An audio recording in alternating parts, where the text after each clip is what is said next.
My daughter was getting married in the spring, and I was so excited to be part of her special day after raising her alone for 25 years. Then, 2 months before the wedding, she called me and said I wasn't invited anymore because her fiancé Marcus hated me and didn't want me there. She said it was his day too, and I made him uncomfortable with my judgmental attitude. I was devastated, but something about Marcus had never felt right to me from the beginning. So I hired a private investigator to follow him. What he found destroyed the wedding, but saved my daughter's life. Before that, tell us where you're watching from and what time it is there right now. And please subscribe to this channel so that my stories can reach more people. My daughter called me 6 months ago with the news I had been desperately waiting to hear for years. She was engaged to Marcus, her boyfriend of 2 years, and they were planning a beautiful spring wedding for April. I actually screamed with joy on the phone when she told me because I'd been dreaming about this moment since she was a little girl playing dress-up in my closet.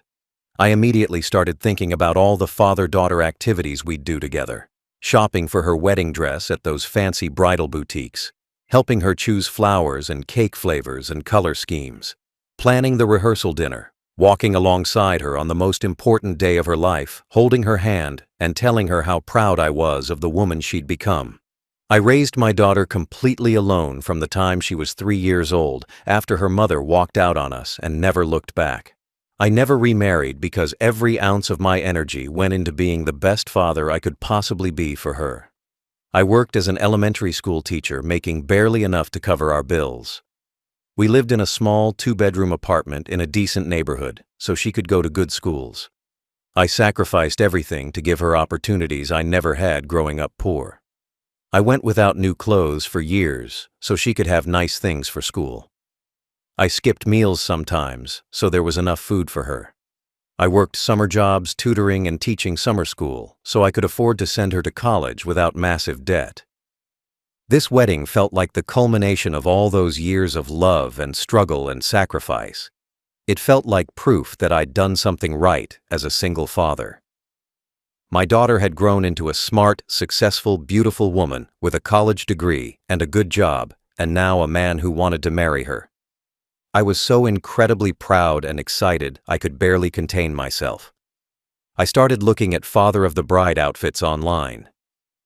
I opened a savings account specifically for helping with wedding costs because I knew teachers don't make much money, but I wanted to contribute what I could.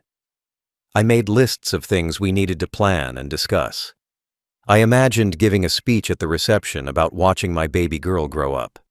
But that joy and excitement lasted exactly 2 weeks before everything started falling apart.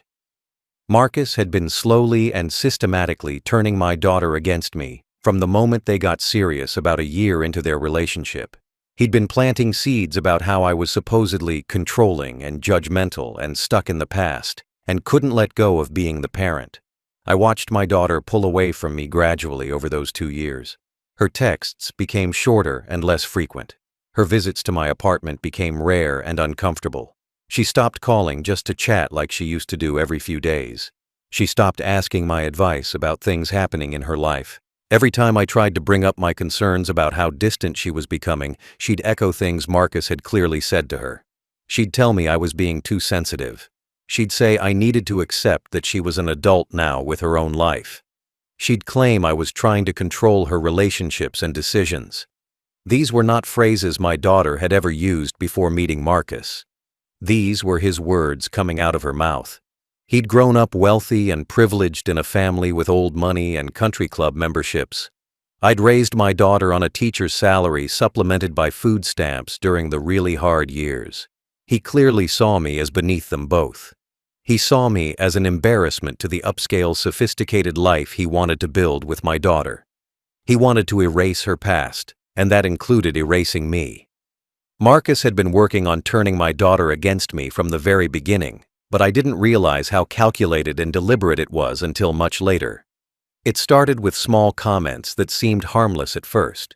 He'd say things like, "Your dad seems pretty protective, doesn't he?" Or, "Does he always ask so many questions about your life?" in a tone that made it sound like I was doing something wrong. My daughter would laugh it off initially and defend me, saying that's just how fathers are. But he kept at it consistently and persistently over months and months until those seeds he planted started taking root in her mind. He'd make comments about how I dressed when I came to visit them at their apartment. He'd say things like, "Is your dad always so casual?" or "Doesn't he own anything nicer for going out to dinner?" loud enough for me to overhear. He criticized the way I spoke, saying I had an accent or used outdated phrases that made me sound uneducated. He'd roll his eyes when I'd tell stories about my daughter's childhood or share memories from when she was growing up. He made it clear through his body language and tone that he found me boring and beneath him. And slowly, my daughter started seeing me through his eyes instead of her own.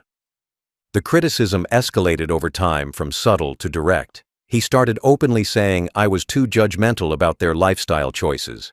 He claimed I disapproved of how much money they spent on things, even though I'd never said anything about their spending. He accused me of being stuck in the past and unable to accept that my daughter had moved on to a better life than the one I could provide. He told her I was jealous of their success and their nice apartment and their expensive vacations.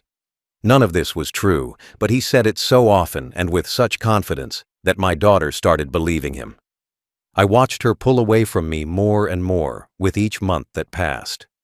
She stopped inviting me to their apartment for dinner because Marcus would complain afterward that I made him uncomfortable. She stopped coming to visit me at my small apartment because he'd convinced her it was depressing to see where I lived. Our phone conversations became awkward and strained because she'd be defensive about everything, assuming I was judging her even when I wasn't. She started canceling plans we'd made, saying Marcus needed her for something or they had other commitments that came up. He'd grown up in a completely different world than the one I raised my daughter in. His parents were wealthy executives who sent him to private schools and paid for his Ivy League education without him needing loans or scholarships.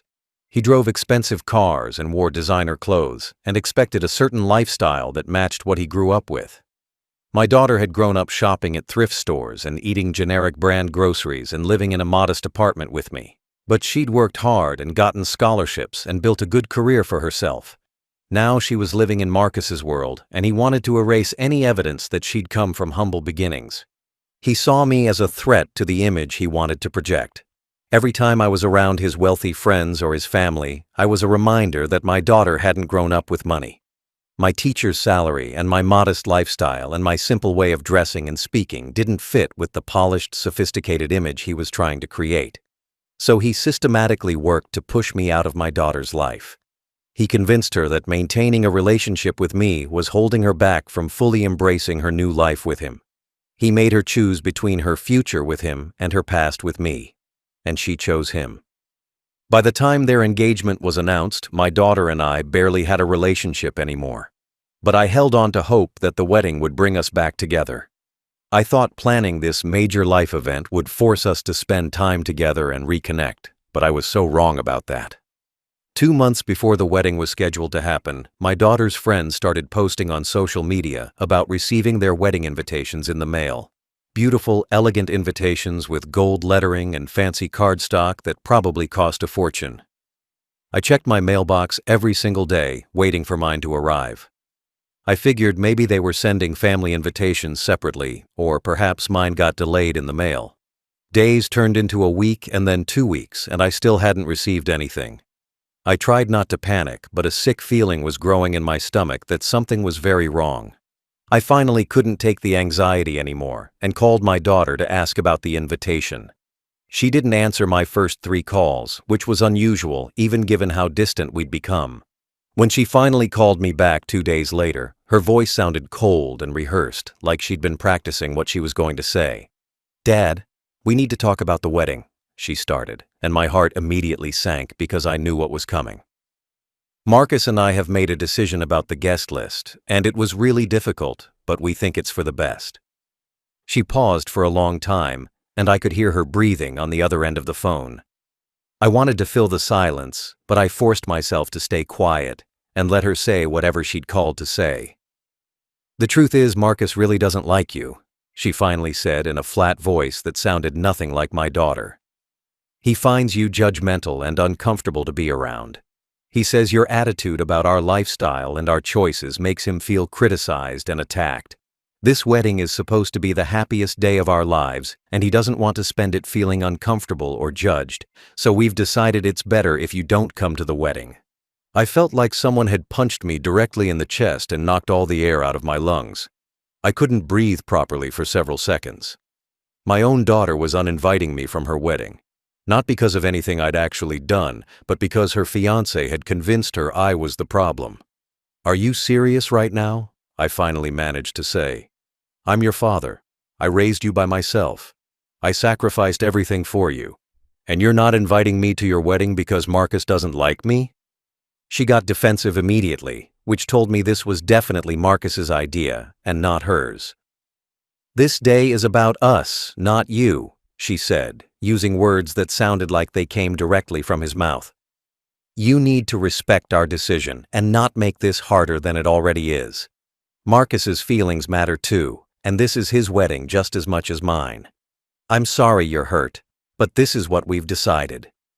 Her voice was cold and distant, like she was talking to a stranger instead of her father who had given up everything to raise her. I tried to argue with her. I tried to explain that a father not being at his daughter's wedding was completely abnormal and hurtful, and something she would regret for the rest of her life. I reminded her of all the times I'd been there for her when nobody else was. I reminded her that I was the one who held her when she cried and celebrated her achievements and supported her dreams. But she'd already made up her mind, or rather Marcus had made it up for her. She ended the call saying she had to go, and that she hoped I would understand eventually, even though she knew I was upset right now. I sat in my apartment after that phone call feeling more devastated and alone than I'd felt since her mother abandoned us 22 years ago.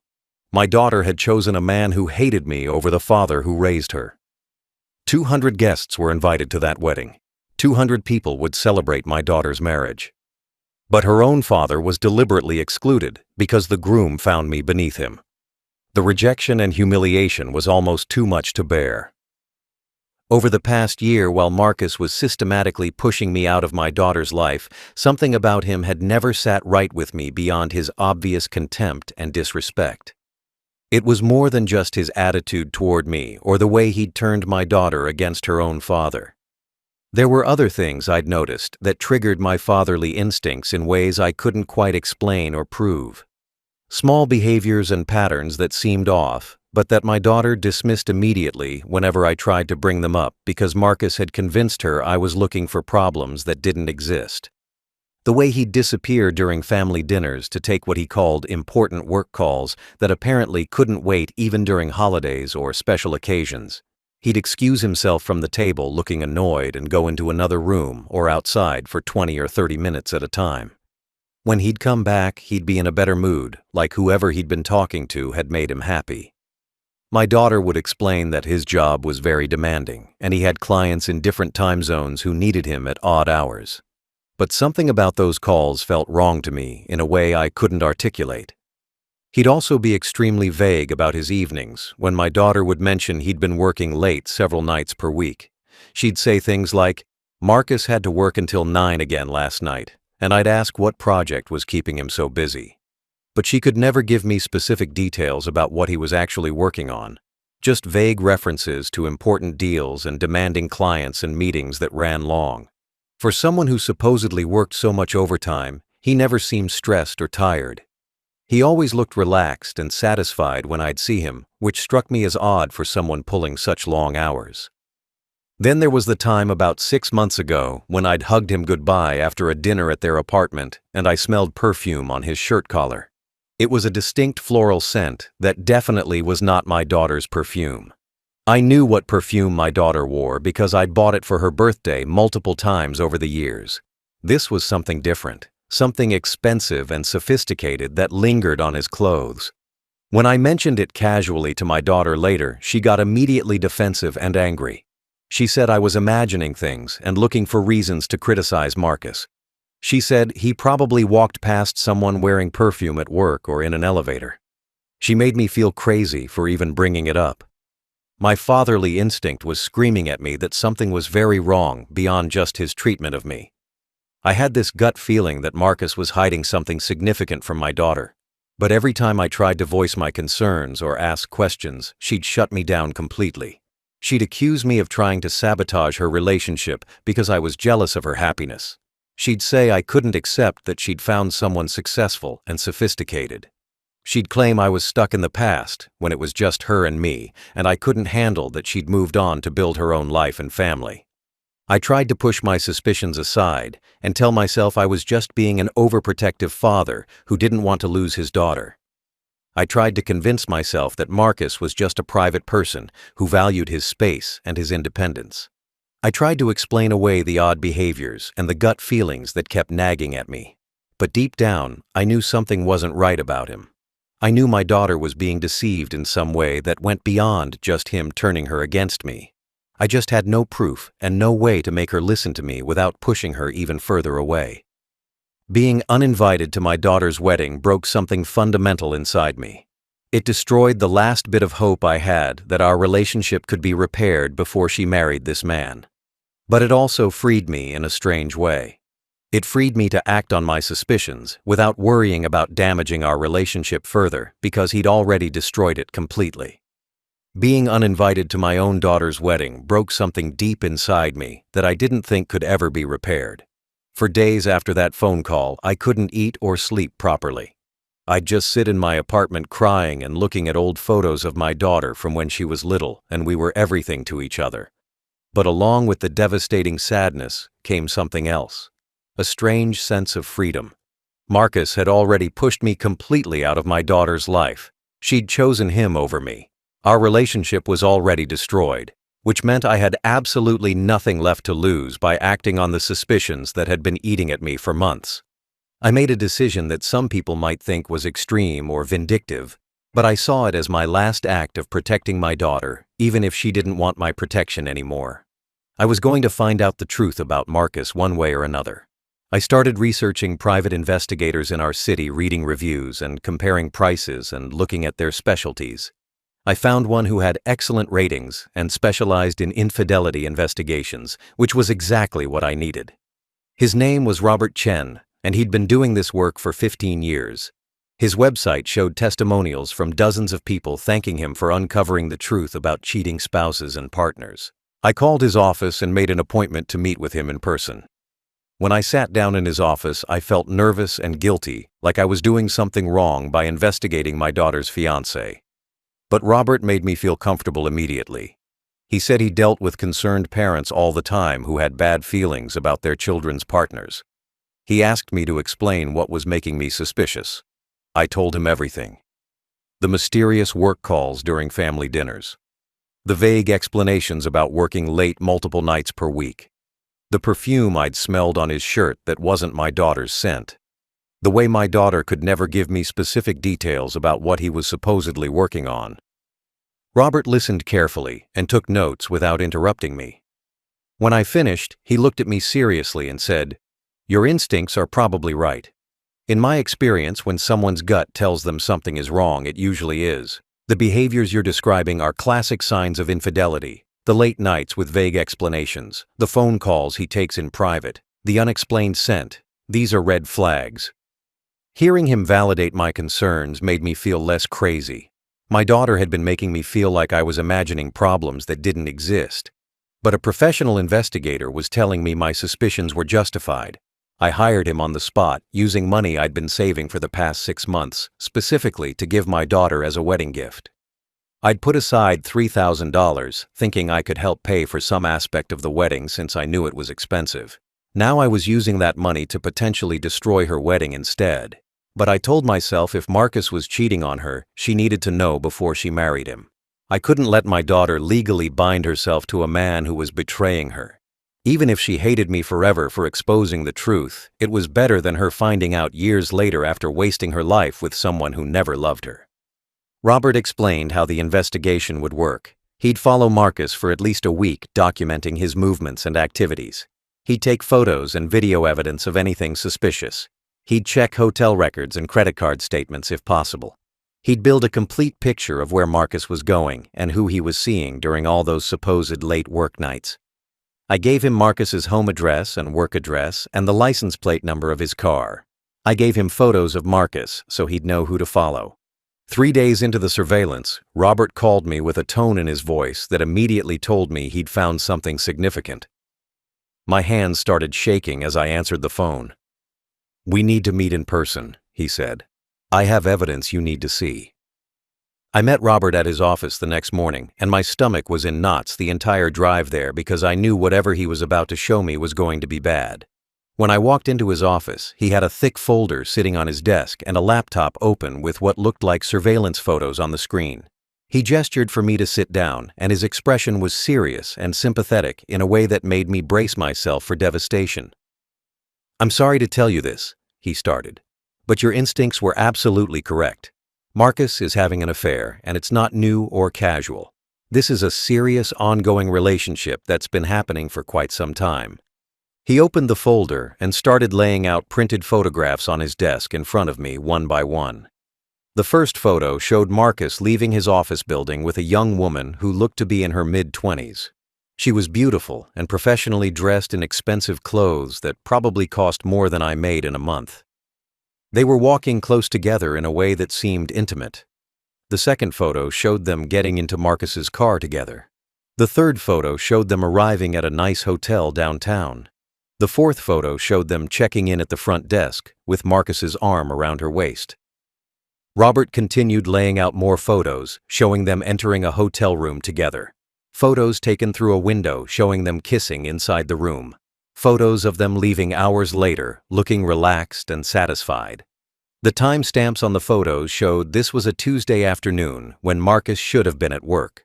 My daughter had probably been at her own job thinking her fiancé was in meetings or working on important deals. Instead, he was at a hotel with another woman doing things I couldn't even let myself imagine. "Her name is Elena Martinez," Robert explained. "She's his executive assistant at the company where he works. She's 26 years old and single. I've been following him for 3 days and he's met with her twice already. They went to this hotel on Tuesday afternoon. Then on Thursday they met for lunch at an expensive restaurant and acted like a couple the entire time, holding hands across the table, feeding each other bites of food, kissing when they thought nobody was watching. This isn't just a physical affair. They're emotionally involved." He pulled up more evidence on his laptop showing text messages between Marcus and Elena that he'd been able to obtain through methods I didn't ask about. The messages went back over a year, showing this affair had been going on for at least that long. Messages where they said they loved each other. Messages where they made plans for secret meetings. Messages that were sexual and explicit in nature that made me feel sick reading them. Messages where Elena would ask Marcus when he was going to leave my daughter, and Marcus would give vague responses about timing and complications. The most damning evidence came from messages dated just 2 weeks ago. Elena had texted Marcus asking, "When are you going to leave her? I'm tired of being the secret. You said we'd be together after the wedding." And Marcus had responded, "After the inheritance from her grandparents clears. Her grandfather is dying, and she's getting $2 million in the will. I need that money to clear into our joint account first. Then I can leave her and we'll have enough to start our life together properly. Just be patient, babe." I felt like I was going to vomit right there in Robert's office. Marcus wasn't just cheating on my daughter, he was using her for money. He was planning to marry her specifically to get access to the inheritance she was expecting from her dying grandfather. Then he was going to take that money and leave her for his mistress. My daughter was being played in the cruelest possible way by a man she thought loved her. A man she was planning to spend the rest of her life with. A man she'd chosen over her own father. I sat in Robert's office staring at all the evidence spread across his desk and displayed on his laptop screen, feeling completely numb. Part of me wanted to take all this documentation and burn it so I never had to think about it again. Part of me wanted to pretend I'd never hired the investigator and never discovered the truth about what Marcus was doing to my daughter. It would be so much easier to just walk away and let her marry him and live with whatever consequences came from that decision. She'd made it very clear she didn't want me in her life anymore. She'd uninvited me from her wedding specifically because Marcus hated me, and she'd chosen his feelings over mine. Why should I care what happened to her when she obviously didn't care about me? But even as those bitter thoughts went through my mind, I knew I couldn't actually do that. I couldn't let my daughter marry a man who was actively cheating on her and planning to use her for money, then abandon her. No matter how much she'd hurt me by choosing Marcus over me, she was still my child. I'd raised her by myself from the time she was 3 years old. I'd sacrificed everything to give her opportunities and protect her from harm. That protective instinct didn't just disappear because she was an adult now or because she'd been manipulated into pushing me away. I was still her father, and I couldn't stand by and watch her walk into this disaster without at least trying to warn her. Robert watched me processing everything with patient understanding. He'd clearly dealt with situations like this many times before, where parents discovered terrible things about their children's partners. "What do you want to do with this information?" he asked gently. "I can provide you with copies of everything. Photos, text messages, hotel receipts, timeline documentation. It's all verified and documented properly. But what you do with it is completely up to you." I thought about my options carefully. I could send the evidence to my daughter, and she might dismiss it as me being vindictive and trying to sabotage her happiness, like Marcus had convinced her I would do. She might think I'd somehow fabricated all of it or paid someone to set Marcus up. Or I could confront Marcus directly and threaten to expose him unless he broke off the engagement himself. But that would give him time to come up with lies and excuses and ways to manipulate my daughter into not believing the truth. He'd already proven he was an excellent liar and manipulator, given that he'd maintained a year-long affair while planning a wedding without my daughter suspecting anything. Or I could do nothing and hope that somehow my daughter would figure out the truth on her own before the wedding happened. But that seemed unlikely, given how completely he'd fooled her so far. I made my decision sitting there in that office surrounded by evidence of Marcus's betrayal. I would compile everything into a comprehensive folder that was impossible to dismiss or explain away. Every photo, every text message screenshot, every hotel receipt, every piece of timeline documentation showing the pattern of his affair over the past year. I would include Robert's professional report as a private investigator, explaining his methodology and credentials so my daughter would know this wasn't just me making things up. Then I would send it all to her and let her make her own choice about what to do with the information. "I want copies of everything," I told Robert. "Every single piece of evidence you've gathered. I'm going to send it to my daughter and she can decide for herself whether to believe it or not. At least I'll know I tried to protect her even if she hates me for it." Robert nodded and said he'd have everything prepared for me within 24 hours. He'd organize it all clearly with dates and explanations so it would be easy to understand. He'd include his contact information in case my daughter wanted to verify anything or ask questions directly. He told me he hoped my daughter would listen and that this would save her from making a terrible mistake. I left his office feeling emotionally exhausted, but also strangely resolved. I was about to destroy my daughter's world and possibly any remaining hope of a relationship between us. But I was saving her from something so much worse. Robert called me the next afternoon to tell me he had everything compiled and ready for pickup. I drove to his office with my hands shaking on the steering wheel the entire way there. When I arrived, he handed me a thick manila envelope and a USB drive containing digital copies of all the evidence. The envelope was heavy with printed photographs and documents. He'd organized everything chronologically with clear labels and explanations. Photos of Marcus and Elena at hotels with dates and times. Screenshots of their text messages showing a year-long affair. Credit card receipts from romantic dinners and hotel rooms that Marcus had apparently been paying for using a separate credit card my daughter didn't know about. A detailed timeline showing the pattern of their meetings over the past year. His professional report as a licensed private investigator explaining his findings and methodology. I thanked Robert and paid him the remaining balance I owed for his services. Then I sat in my car in his parking lot for almost an hour, trying to find the courage to actually send this information to my daughter. I kept thinking about how this was going to destroy her. She was so excited about this wedding. She'd been planning it for months. She'd picked out her dress and booked the venue and sent out invitations to 200 guests.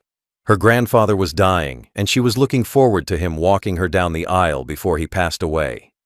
This wedding was supposed to be the happiest day of her life, and I was about to blow it all up. But then I thought about what would happen if I didn't tell her. She'd marry Marcus. Her grandfather would die, and she'd inherit $2 million. That money would go into a joint account with Marcus, because that's what married couples do. Then Marcus would take that money and leave her for Elena, just like his text messages showed he was planning. My daughter would be divorced and heartbroken and financially devastated. She'd realize too late that the man she married never actually loved her and only wanted her inheritance. That future was so much worse than the pain she'd feel from a canceled wedding. I drove home and spent hours composing a letter to include with the evidence. I rewrote it probably 20 times trying to find the right words. I didn't want to sound angry or vindictive, even though I had every right to be after how she'd treated me. I didn't want to sound like I was saying I told you so, even though I'd tried to warn her that something was wrong with Marcus. I wanted to sound like what I was. A father who loved his daughter enough to destroy her happiness temporarily in order to save her from a lifetime of devastation.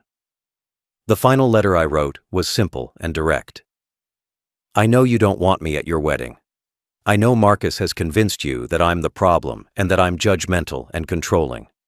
I know you've chosen him over me and that our relationship is broken.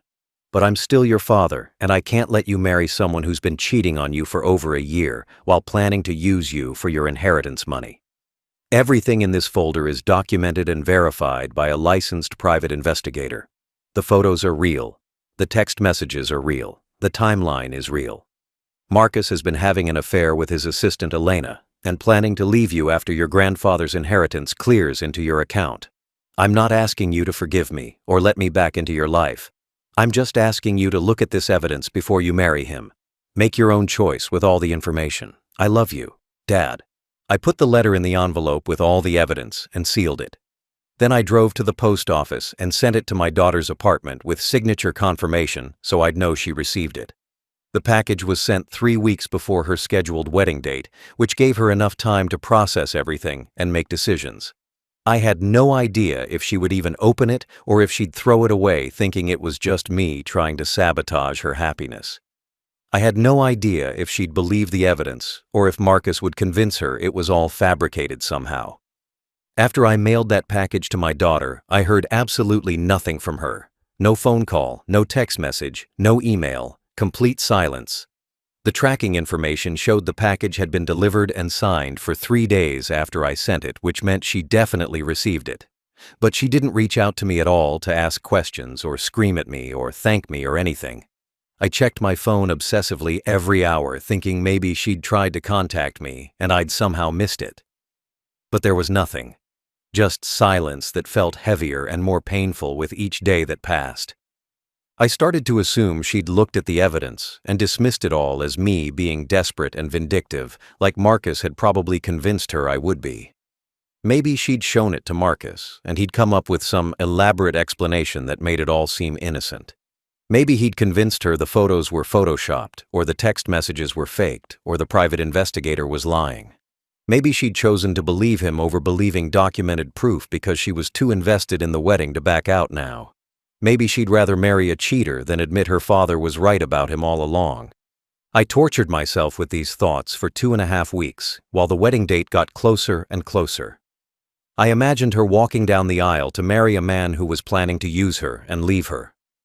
I imagined Marcus standing at that altar, knowing he'd gotten away with everything.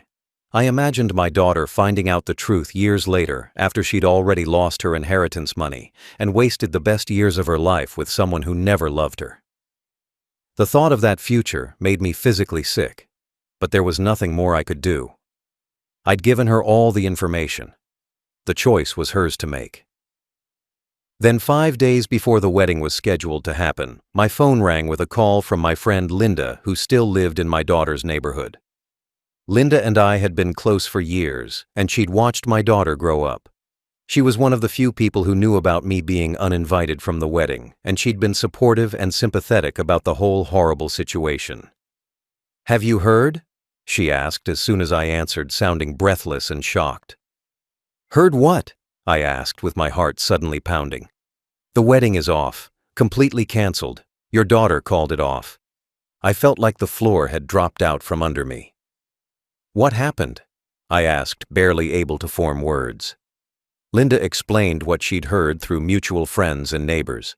My daughter had apparently received my package and initially dismissed it as me trying to sabotage her happiness, just like Marcus had warned her I would. But something about the evidence bothered her enough that she couldn't just ignore it completely. She'd started watching Marcus more carefully, paying attention to his late nights and his phone calls and his vague explanations, looking for signs that what I'd sent her might actually be true. Then she'd done something bold that I never expected from her. She'd confronted Marcus directly 3 days ago. She'd laid out all the evidence on their dining room table. The photos of him with Elena at hotels. The text messages talking about their affair. The timeline showing a year of secret meetings. The message where he explicitly said he was planning to take her inheritance money and leave her. Marcus apparently tried to deny it at first, claiming I'd fabricated everything and hired someone to frame him because I hated him so much. But my daughter pushed harder, demanding explanations for specific photos and messages that couldn't be explained away. Eventually, Marcus broke down and admitted everything. The year-long affair with Elena. The plan to marry my daughter specifically to get access to her inheritance. The intention to leave her once the money was secured. He'd apparently begged for forgiveness and claimed he'd changed his mind about leaving her and really did love her now. But my daughter was done. She'd called off the entire wedding immediately. 200 guests were being notified. Deposits for the venue and catering were lost. Her dress was hanging unused in her closet. 2 weeks after the wedding was canceled and my world had been in complete limbo, I was sitting on my couch one evening watching television and trying not to think about my daughter for the 100th time that day. Then my phone rang and my heart stopped when I saw her name on the screen. I stared at it for 3 rings, not sure if I should answer because I had no idea what she was going to say to me. She might be calling to scream at me for destroying her wedding. She might be calling to tell me she never wanted to speak to me again. She might be calling to blame me for ruining the happiest day of her life. But I answered on the 4th ring because she was my daughter, and I would always answer when she called me. "Dad?" Her voice came through the phone sounding broken and devastated and small, like she was a little girl again. Not the confident, successful woman she'd become, but the child who used to crawl into my bed during thunderstorms because she was scared. "Dad, I'm so sorry. I'm so sorry for everything. You were right about Marcus. You were right about all of it. He was using me. He never loved me. He just wanted my inheritance money. And I pushed you away, and chose him over you and said horrible things to you. I'm so sorry." She started crying on the phone, and I started crying too, because I'd been waiting to hear from her for so long, and the relief was overwhelming. "Can I come home?" she asked through her tears. "I know I don't deserve it after how I treated you, but I don't know where else to go. I can't stay in the apartment I shared with him. Everything reminds me of the lies and the plans we made that were all fake. I need my dad. Can I please come home?" I told her yes before she even finished asking. I told her to come right now immediately, and I would be waiting for her. I told her I loved her, and I'd never stopped loving her even when she pushed me away. She said she'd be there in 30 minutes and hung up to start packing. I spent those 30 minutes cleaning my apartment frantically and making up the guest room bed and trying to compose myself. When she knocked on my door, I opened it to find my daughter standing there with 2 suitcases and red, swollen eyes from crying. She looked exhausted and heartbroken and so young standing in my doorway. I pulled her into a hug and we both just stood there crying for several minutes before either of us could speak. Then we went inside and sat on my couch and she told me everything that had happened over the past 2 weeks. She said she'd initially thrown away my package thinking it was just me being vindictive, like Marcus had convinced her I would be. But that night she couldn't sleep because something about the evidence bothered her. So she pulled the package out of the trash and actually looked through it carefully. The photos were too detailed to be fake. The text messages were too specific and intimate to be fabricated. The private investigator's report was too professional to be made up. She started watching Marcus more carefully after that, noticing things she'd ignored before. The way he'd smile at his phone when certain messages came through. The expensive gifts he'd bought that she'd never seen him wear or use. The late nights that had no real explanation. She confronted him with everything and he'd eventually admitted the whole affair after trying to lie his way out of it. He'd begged her not to cancel the wedding, claiming he really did love her now and had changed his mind about leaving her. But she knew that was just another manipulation. She called off the wedding and kicked him out of their apartment. Then she spent 2 weeks processing everything and trying to figure out how she'd been so blind, how she'd let a man turn her against her own father, who had only ever tried to protect her. "You saved me, Dad," she said, looking at me with tears still running down her face. "If you hadn't hired that investigator and sent me that evidence, I would have married him. I would have given him access to Grandpa's money when the inheritance came through. And then he would have left me with nothing, and I would have lost everything. You saved my life, even though I'd been horrible to you. Even though I uninvited you from my wedding and chose him over you, you still protected me because that's what fathers do." We cried together for hours that night. We talked about everything that had happened over the past 2 years, how Marcus had slowly poisoned her mind against me, how he'd isolated her from me specifically so I couldn't warn her about his behavior, how she'd been manipulated by someone she thought loved her. She apologized over and over for the things she'd said and done, for uninviting me from her wedding, for choosing Marcus's feelings over mine, for believing his lies about me being judgmental and controlling, for pushing me out of her life when all I'd ever done was love her and try to protect her. I told her I forgave her because she was my daughter and I would always forgive her. I told her Marcus had been good at manipulation and she shouldn't blame herself for falling for it. I told her I was just grateful she'd found out the truth before she married him and legally tied herself to someone who was using her. She stayed with me in my apartment for the next 3 months while she healed from everything and rebuilt her life. We spent that time reconnecting and talking and doing all the father-daughter things Marcus had stolen from us over the past 2 years. We went shopping together and watched movies and cooked dinners and just enjoyed being together again. She eventually found a new apartment and moved out, but this time our relationship was stronger than it had ever been.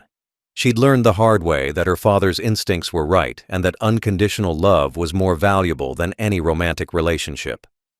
My daughter said Marcus hated me and didn't want me at her wedding, so I hired a private investigator and documented his year-long affair with proof he was using her for inheritance money. I sent her everything 3 weeks before the wedding. She confronted him, he confessed to everything, and she canceled the entire wedding with 200 guests already invited. I lost an invitation, but I saved my daughter from marrying a man who was planning to use her and leave her. Now she's home with me and I have my little girl back.